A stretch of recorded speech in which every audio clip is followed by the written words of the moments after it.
Del deseo a la voluntad. Esta conferencia trata del desarrollo, la evolución que hizo el ser humano antes de alcanzar la autoconsciencia como sí mismo, como individuo, cuando se dejaba llevar más por el deseo, en el sentido más de animal que de humano, y cómo de ese deseo se convierte en voluntad, que es un aspecto del propio espíritu. La voluntad perteneciente a cualquier yo individualizado actualmente tiene su origen, al igual que su vida y que su espíritu, en su creador. En su origen, la voluntad era una potencia libre del espíritu que, en el cumplimiento del plan evolutivo de Dios para nosotros, debía unirse a las formas materiales y verse limitada en su manifestación dentro de ellas. Se estaba predestinada a tomar formas o cuerpos físicos. De ahí que cuanto más atrase nuestro sendero evolutivo, más dominará la materia al yo superior y no éste a la materia. Y esto ocurrió porque al verse el yo superior obligado a desear, pensar y actuar a través de sus cuerpos, se ha encerrado ya en sus cuerpos, y más concretamente en el físico, se identificó tanto con las formas, con los cuerpos, que creía, bueno, y aún normalmente muchos creen o creemos, que dichos cuerpos eran un ser con un libre albedrío. Es el trabajo de la voluntad desde sus cuerpos quien, a pesar de estar ligada y limitada, consigue invertir el proceso gracias a que las formas cambian y se alteran. Así, aún desde la inconsciencia, el yo superior fue atrayendo, rechazando y adaptando la materia a sus necesidades de manifestación, o sea, más concretamente su cuerpo físico. El origen de nuestra existencia como espíritus no es otro que el deseo voluntario de manifestación, puesto que nuestra voluntad y nosotros mismos somos parte de Dios, y Dios deseaba manifestarse una vez más voluntaria y conscientemente para que nosotros evolucionemos y desarrollemos los poderes latentes internos que de Él tenemos, y así parecernos, o sea, así alcanzar ese dicho de parecernos a Él, a ser a su imagen y semejanza, ¿no? Así, el deseo de manifestarse de Dios en un universo es para nosotros, aunque inconscientemente, la voluntad de vivir, de experimentar y de obtener conocimiento. Esto fue lo que hizo que el espíritu se viera arrastrado a la manifestación de forma inconsciente y casi pasiva para cambiar su voluntad, en este caso como espíritu, por el deseo aquí en el mundo físico y para verse después atraído por este mundo, por la materia, rechazado y manipulado por las fuerzas que le rodean. Para poder expresar voluntad desde una forma o cuerpo debe haber conciencia, y para que haya conciencia debe haber una organización interna. Sin querer expandirme mucho en esto, tengo que decir que una vez alcanzado el mundo físico, el yo superior, inconsciente de sí mismo pero manifestado en sus diferentes y nacientes cuerpos, tiene que desarrollar la conciencia en los diferentes planos, comenzando por el más denso o físico. Tiene que desarrollar la conciencia por medio de un cuerpo físico y previamente por la autoconciencia de esa personalidad que habita el cuerpo físico, o sea, de nosotros aquí. La autoconciencia y la conciencia del mundo físico tiene su origen en los impactos procedentes del cuerpo físico y del mundo externo.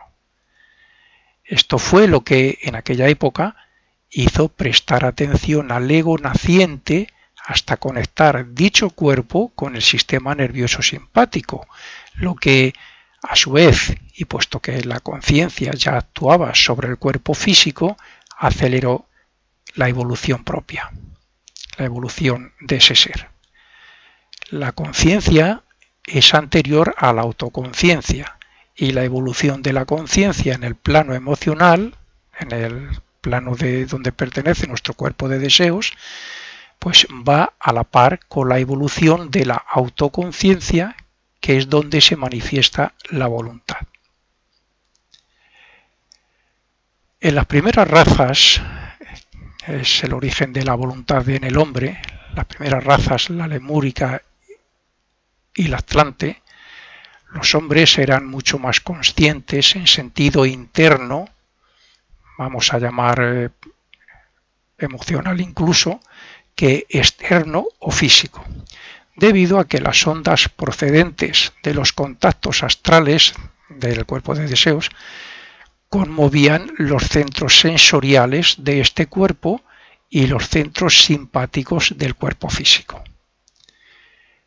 De aquí que su expresión estuviera dominada por las emociones y por las pasiones y no por la razón ni por la voluntad. Estamos hablando casi de la prehistoria o incluso antes. Según se fue desarrollando el sistema cerebroespinal para quedarse como aparato de conciencia, así se fue desarrollando y tomando su papel la mente concreta, la razón, la que como mentalidad ayudó mucho al desarrollo de la voluntad en sus primeros pasos. El yo comenzó a ser consciente gracias a los cambios de condiciones en el mundo y al movimiento de sus cuerpos, lo que dio lugar a la dilatación y contracción de la conciencia. Y esto, a su vez, pues a lo que llamamos sentimientos de placer o de dolor. Aunque el espíritu, separado temporalmente de su padre, de su creador, contiene los aspectos de voluntad, sabiduría y actividad, en este primario estado de conciencia todavía no se mostraban estos en ningún sentido.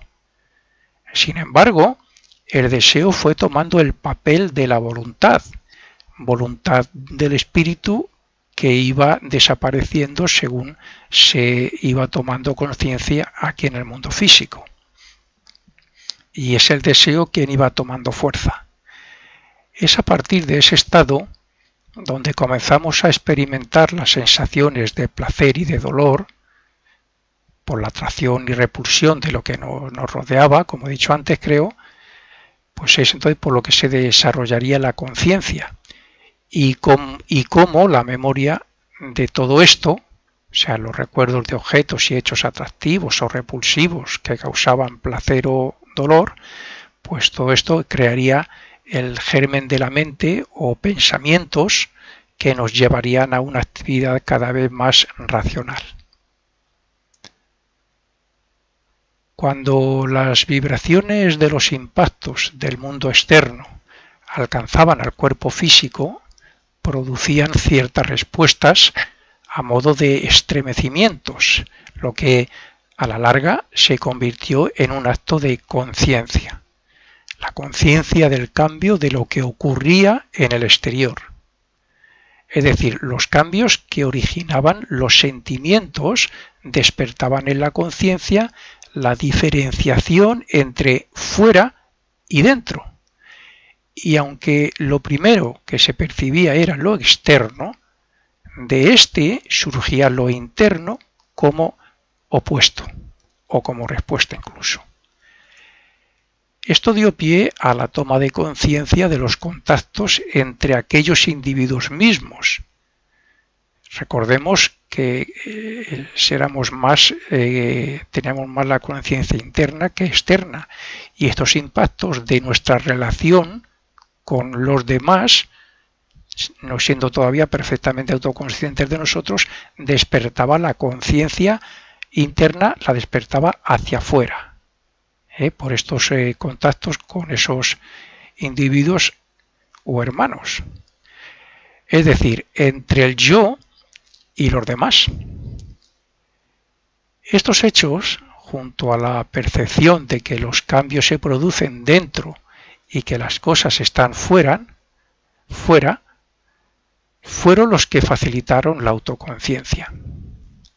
Pero para que haya una transformación de conciencia a autoconciencia, tiene que haber una distinción entre lo que la gente llama comúnmente real y lo imaginario.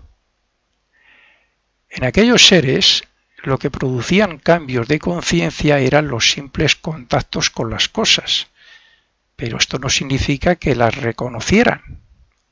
Estoy hablando antes de obtener la razón, la mente, puesto que aún no eran capaces de observar, analizar o discernir consciente y voluntariamente. Es evidente que para que la voluntad se exprese aquí en el mundo físico necesita un medio o vehículo físico, y este no es otro que el cerebro. Cuando una vibración externa es percibida por algún sentido, esta vibración llega al cerebro y alcanza a un grupo de neuronas afectándolas de tal forma que cambia en algún grado su naturaleza.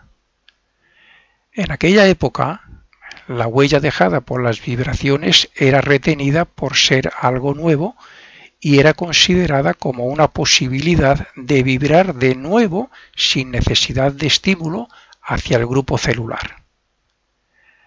Así, con cada repetición de algún tipo de vibración externo, aumentaba dicha posibilidad de expresión espontánea futura. Pero para que pudiera haber respuestas en aquellos seres, las vibraciones que desde el exterior alcanzaban el cerebro no solo no se podían quedar ahí, sino que, además, debían alcanzar, como así lo hacían, el cuerpo emocional y el futuro cuerpo mental o mente en formación, lo que también producía un cambio de conciencia.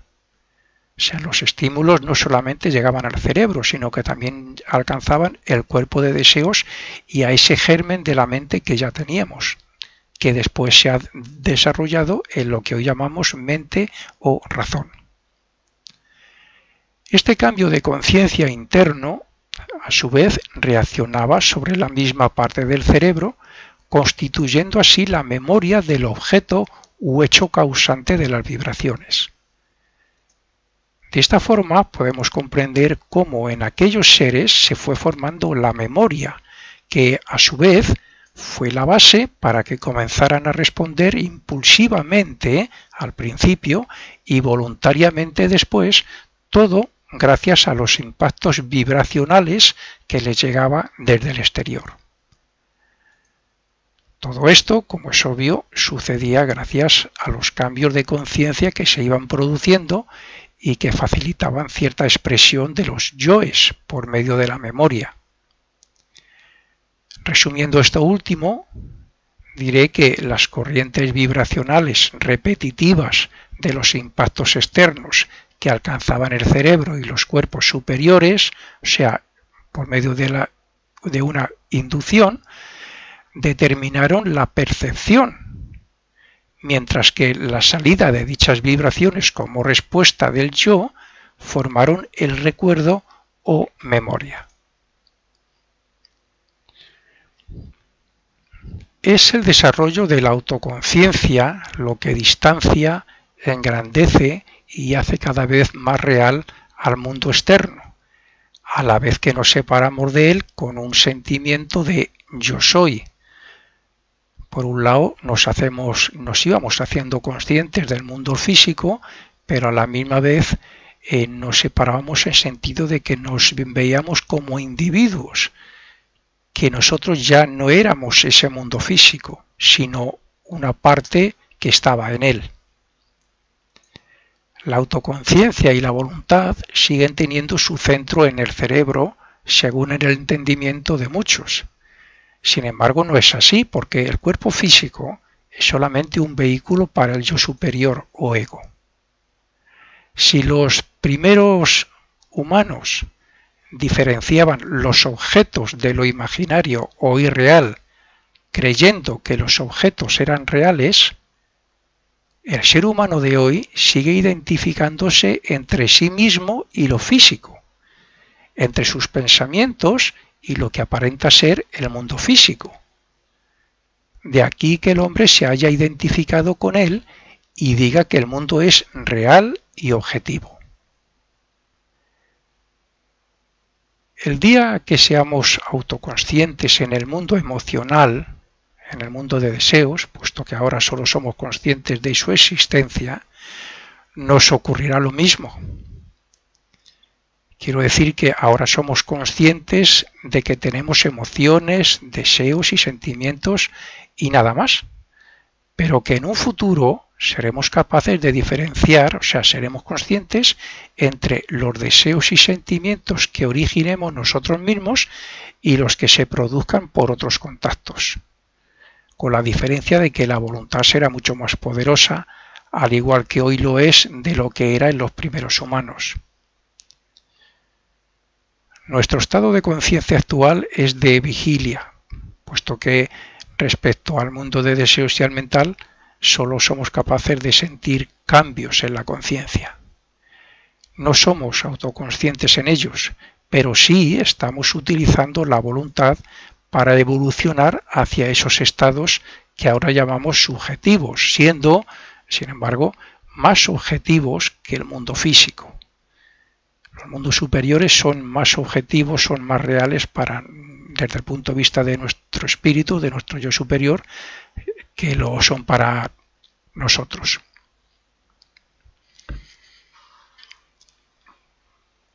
En cierto modo, estamos aquí en el mundo físico evolucionando dentro del plan evolutivo de Dios por propia voluntad espiritual, ya que nuestro aspecto de voluntad tiene su origen y es parte del primer aspecto de Dios, llamado también voluntad, con la particularidad de que en estos mundos inferiores la voluntad, como aspecto del espíritu, se convirtió en deseo hace millones de años. Como espíritus tenemos tres aspectos de lo que nos valemos para evolucionar. Estos son voluntad, sabiduría y actividad. Pero el desarrollo de la voluntad, a partir del deseo en la personalidad, se alcanza gracias al impulso que nos viene de la sabiduría y del aspecto actividad y que nos lleva a la manifestación. La voluntad es un aspecto de la conciencia, del yo superior, pero no es la actividad, ya que la actividad es la acción del yo personal sobre lo no yo, para así crear lo que es real temporalmente. En realidad, la voluntad es la que impulsa o estimula para que haya actividad, pero está detrás o encima del conocimiento. Y esto lo podemos comprobar cuando vemos que es la voluntad, utilizando la mente, creando pensamientos, la que crea. De aquí que se pueda considerar una fuerza motora. Naturalmente que la humanidad ha llegado a ser lo que es gracias a la voluntaria intervención de diversas jerarquías y guías que nos ayudaron a desarrollar la conciencia y la voluntad primitiva. Pero es que incluso ellos están cumpliendo la voluntad divina de forma voluntaria. Ha sido el progresivo desarrollo de la voluntad de nosotros la que renacimiento tras renacimiento ha ido perfeccionando el cuerpo físico y esforzándose por manifestar nuevos y más elevados valores morales, intelectuales y espirituales. Y es esta voluntad, como yo o ego, la que gobernará desde dentro y dirigirá y purificará sus cuerpos hasta que ya no les sean necesarios, quedando y actuando como lo que verdaderamente es, o sea, un ser libre. Dentro de la evolución que estamos tratando, hay tres cualidades que deben ser desarrolladas si de verdad queremos acelerar nuestros pasos. Estas son un fuerte deseo, una clara inteligencia y una firme voluntad. Está claro que la etapa que estamos experimentando ahora todavía tienen gran poder los deseos, las pasiones. Por eso se suele decir que progresa más quien tiene un ardiente deseo. Los deseos, como los hechos físicos, están para experimentarlos y conocerlos, porque es así como se despiertan los poderes latentes superiores. En nuestra naturaleza tiene un papel importante el cuerpo de deseos, y si tenemos ese cuerpo interno es porque Dios ha querido que conozcamos y experimentemos cómo los sentimientos, con las emociones y con el deseo, de aquí que sea un error que una persona sin el suficiente desarrollo espiritual se esfuerce en matar el deseo, como en algunas escuelas se ha dicho. Aunque el deseo ha tomado la representación de la voluntad divina del espíritu, gracias a su conocimiento y su experiencia, obtendremos el desarrollo de la voluntad individual y personal. Los deseos son impulsos que llevan a actuar instintiva e irracionalmente en una etapa, pero que a la larga desarrollan la voluntad y la inteligencia para no dejarnos dominar por los de naturaleza negativa o contrarios a la voluntad divina. Y esto será así hasta que nuestros deseos sean solo los de unirnos con Dios y con nuestro verdadero espíritu, y los de desarrollar los poderes espirituales para utilizarlos en beneficio de los demás. Cuando el aspecto voluntad del espíritu se refleja en el mundo de deseos y se convierte en deseo, es cuando comienza la cautividad personal, porque la voluntad queda limitada en un alto grado por los deseos hacia todo lo que nos rodea y lo que conocemos. Esto fue lo que ocurrió en nuestros primeros pasos. Esta es la diferencia entre la voluntad del espíritu y la personal, aun teniendo un mismo origen como fuerza motora que impulsa la acción del yo sobre el no yo, o sea, sobre lo que nos rodea. Podríamos decir que actuamos con voluntad cuando conscientemente actuamos sin dejarnos dominar por las atracciones y repulsiones o el placer y el dolor, y que actuamos llevados por el deseo cuando es lo contrario. Así es que el deseo es la voluntad camuflada con materia de deseos, reaccionando en la conciencia en forma de sensaciones. Por eso la voluntad crea impulsos motores cuando siente sensaciones de donde surge el deseo. Algunos piensan que es la voluntad la que en su evolución, en su desarrollo, destruye la energía de deseos. Pero no es así, porque lo que hace la voluntad es transformarla en deseos superiores hasta que estos se identifican con el aspecto espiritual de la voluntad divina. La voluntad está por encima siempre de los deseos, de los sentimientos, de las emociones, y la razón sobre ellos los puede transformar hacia lo que podríamos decir deseos o sentimientos más elevados.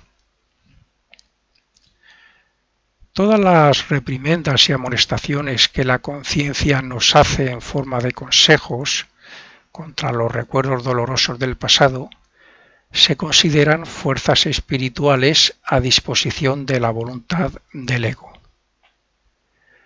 Aún así, es cierto que se cede ante tentaciones que, con la buena voluntad y el discernimiento, se superarán fácilmente, porque está claro que cuando cedemos ante las tentaciones que causan dolor, es porque el recuerdo del dolor pasado no es lo suficientemente fuerte como para ayudar a la voluntad a vencerlo.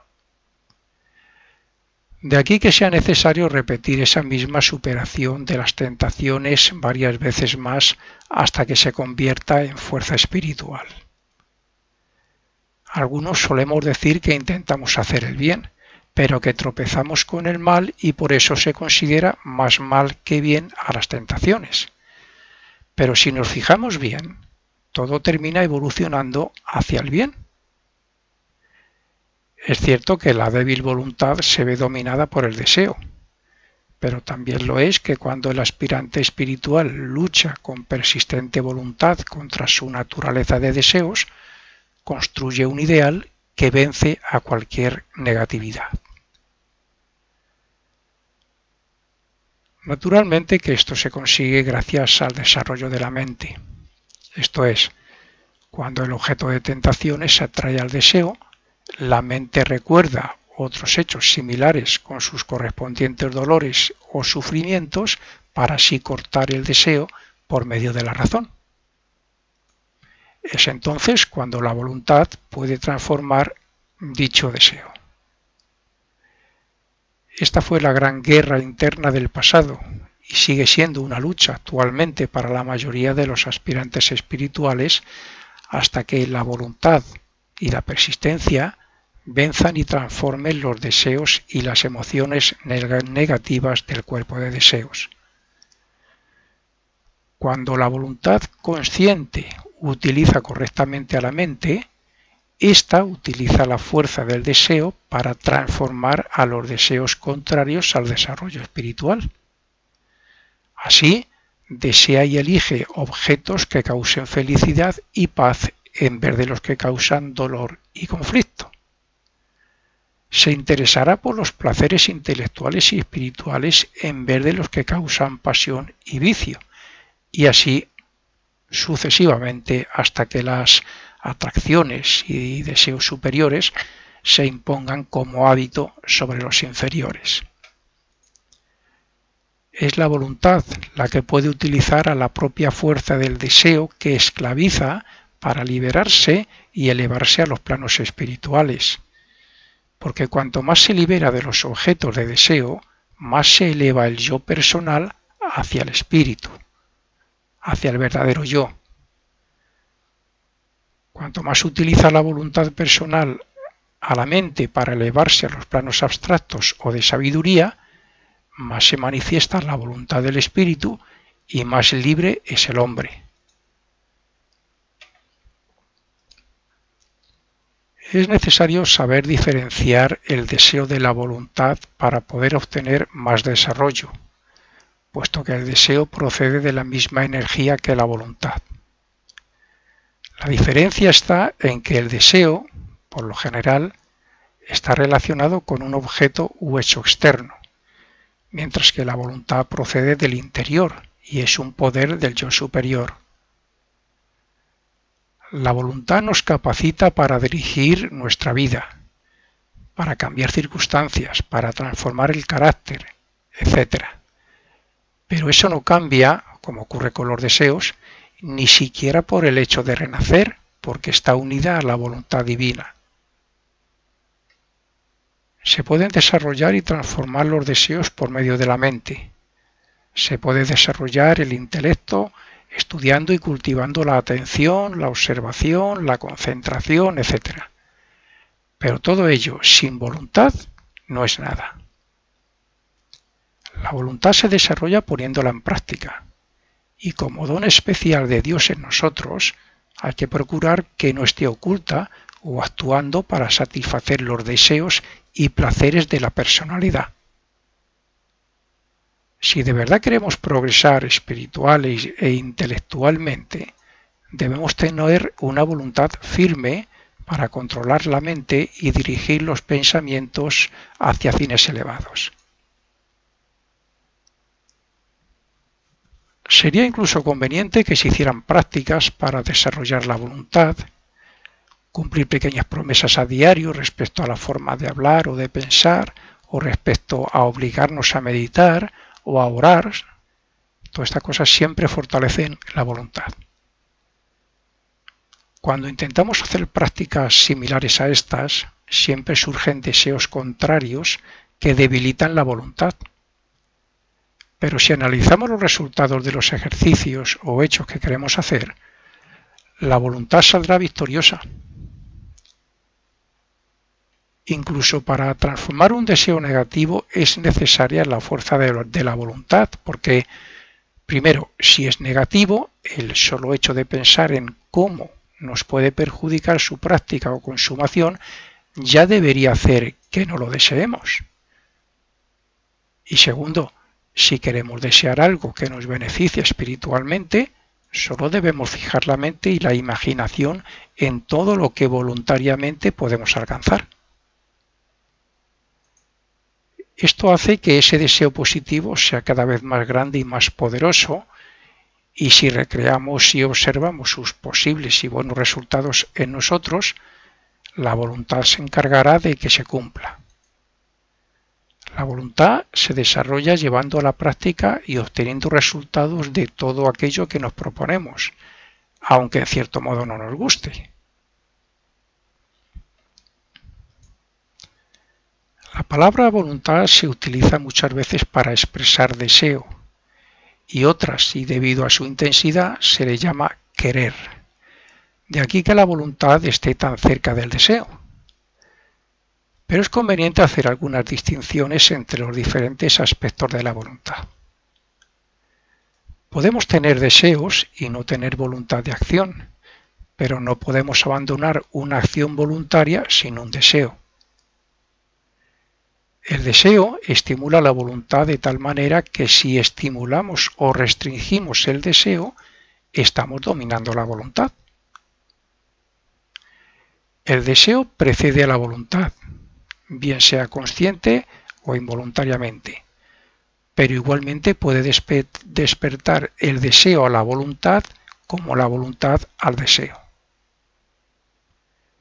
El deseo unido a la voluntad puede llevar a la acción voluntaria de igual forma que la voluntad decisiva lo hace para dirigir o centrar la atención sobre algo que interesa para que surja el deseo. Aún así, para que haya voluntad decisiva, debe haber algún deseo que estimule a la voluntad. También el interés y la atención pueden verse estimulados sin necesidad de voluntad, pero sí puede ésta anular el interés por el objeto u hecho o estimularlo dirigiendo la atención a ello hasta que surja el interés. Observando la relación íntima del deseo con la voluntad respecto a la acción, es importante que cada uno aprenda a estimular o a transformar los deseos. Pero, ¿qué es la voluntad?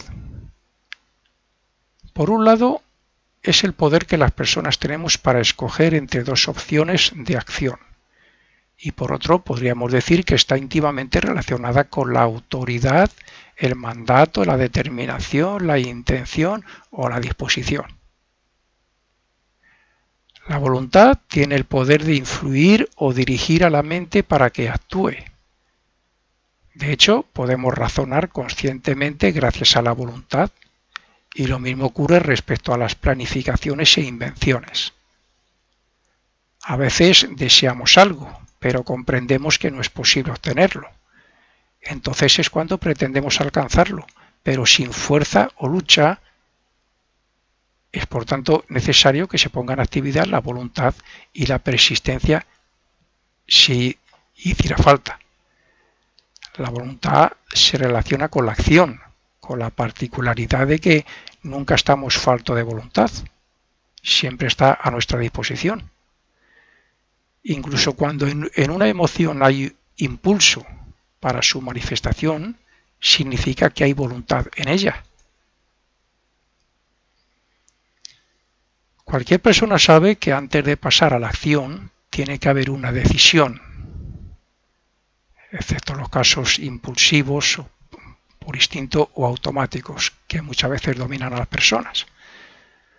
Por eso también podríamos tomar a la decisión como un aspecto de la voluntad.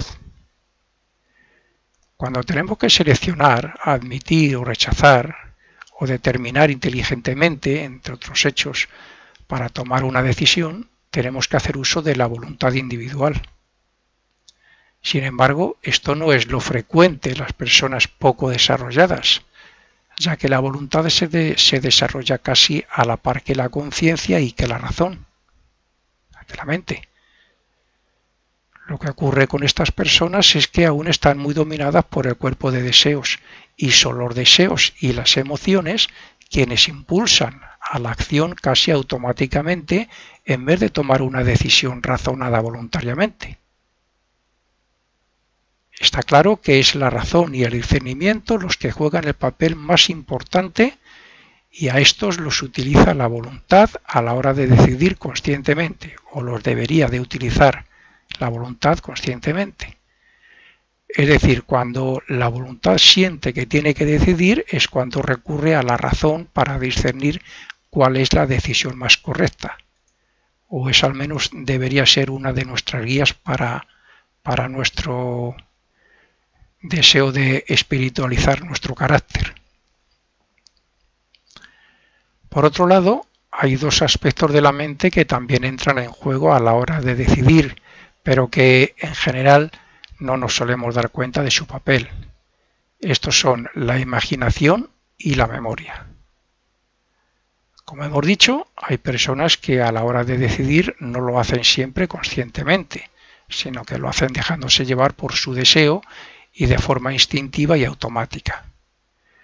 Pero tanto en estos casos como en los que deciden razonable y conscientemente, primero se tienen en cuenta los recuerdos o impresiones pasadas y segundo, se utiliza la imaginación para ver qué resultados puede tener la decisión que se desea tomar.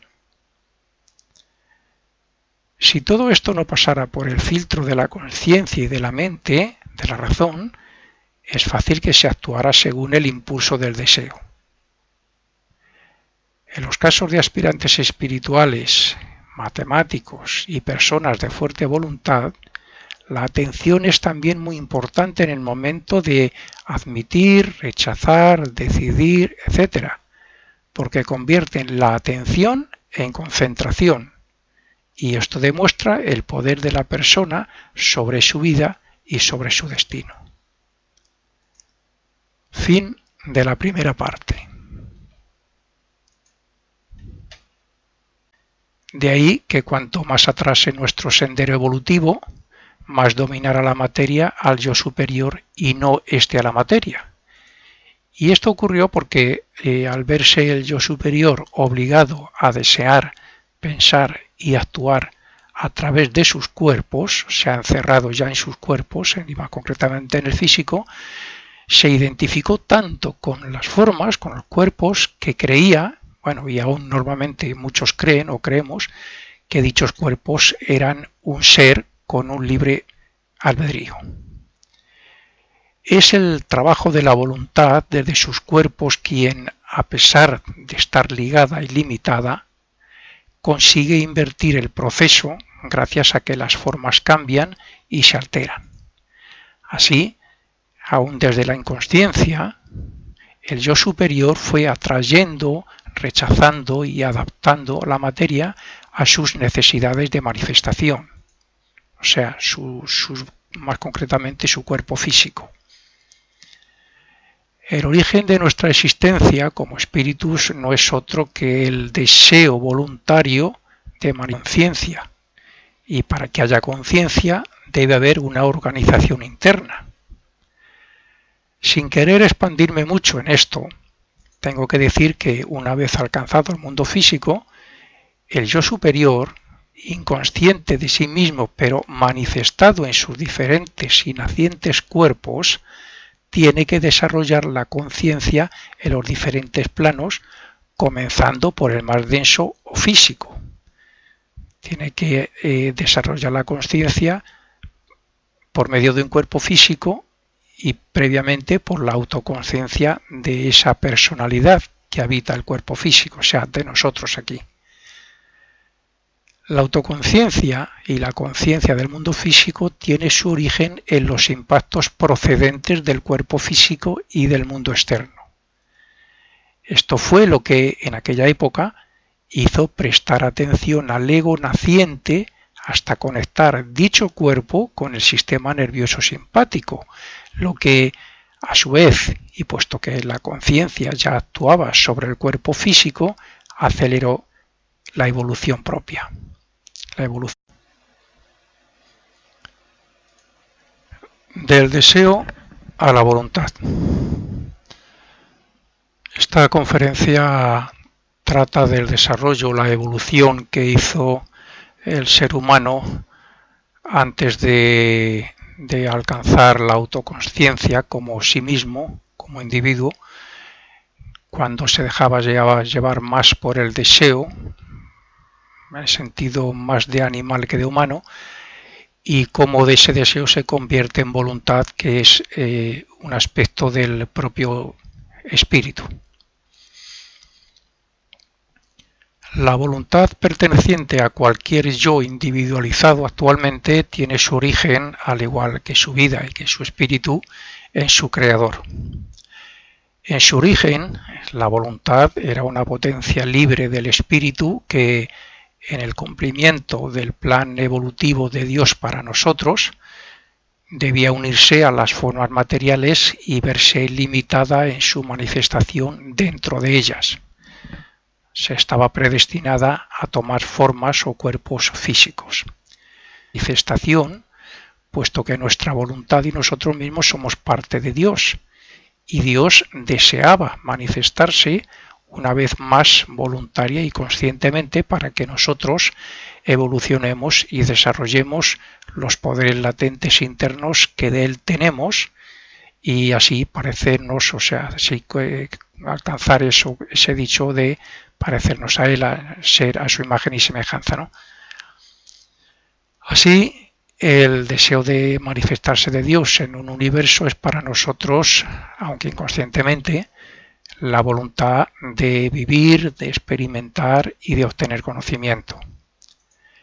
Esto fue lo que hizo que el espíritu se viera arrastrado a la manifestación de forma inconsciente y casi pasiva para cambiar su voluntad, en este caso como espíritu, por el deseo aquí en el mundo físico, y para verse después atraído por este mundo, por la materia, rechazado y manipulado por las fuerzas que le rodean. Para poder expresar voluntad desde una forma o cuerpo, debe haber conciencia de ese ser.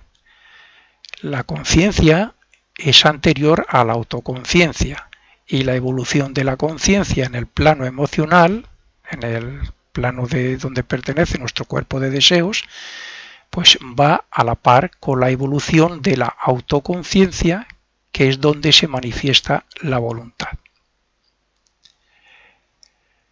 En las primeras razas, es el origen de la voluntad en el hombre, las primeras razas, la lemúrica y la atlante, los hombres eran mucho más conscientes en sentido interno, vamos a llamar emocional incluso, que externo o físico, debido a que las ondas procedentes de los contactos astrales del cuerpo de deseos conmovían los centros sensoriales de este cuerpo y los centros simpáticos del cuerpo físico. De aquí que su expresión estuviera dominada por las emociones y por las pasiones, y no por la razón ni por la voluntad. Estamos hablando casi de la presión.